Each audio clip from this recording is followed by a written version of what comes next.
Xor hayotdan chiqinglar, tavhidga qaytinglar. Kelinglar. Birgalikda Allohning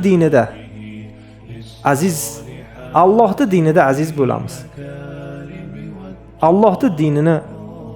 Allohning diniga qaytib, Allohning dinini nusrat bersanglar, keyin azizlikka qaytasizlar. Bo'lmasam boshqa azizlik yo'q, boshqa adolat yo'q. Allohning dinidan, Qur'on va sunnat, sahobani tushunchasidan, sahobalar qanday tushungan bo'lsa, sahobalar qanday iymon keltirgan bo'lsa, sahobalar qanday aqida qilgan bo'lsa, ana shunday tushunib, ana shunday iymon keltirib, ana shunday inson dinda ana shunday qabul qilib yashamasa, u islomga kirgan bo'lmaydi.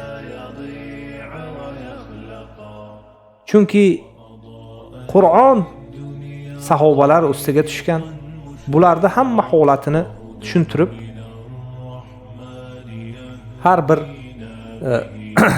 holatda oyat ana shularning ustiga tushgan. Shunga Alloh subhanahu va taolo aytadiki: "Fa in amanu bimithli ma amantum bihi faqad ihtadaw." Agar iymon keltirsanglar, sahobalardek iymon keltiringlar, keyin hidoyat topasizlar. Ana shunda keyin bizga izzat keladi. Ana shunda keyin biz aziz yashaymiz. Aziz bo'lib yashaymiz. Bizning avlod, bizni o'tgan bobolarimiz hammasi azizlik bilan yashagan kishilari, bugungacha nomlari qolganlari islomda bo'lgan. Misol uchun Imom al-Buxoriy qachon nomi olsa rahimahulloh deyiladi. Imom Muslim,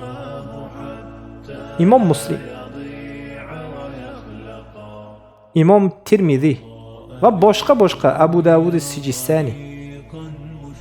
Bular hammasi ana shu O'rta Osiyodagi kishilar bo'lgan. Mavara un-Nahrdan bo'lgan kishilar.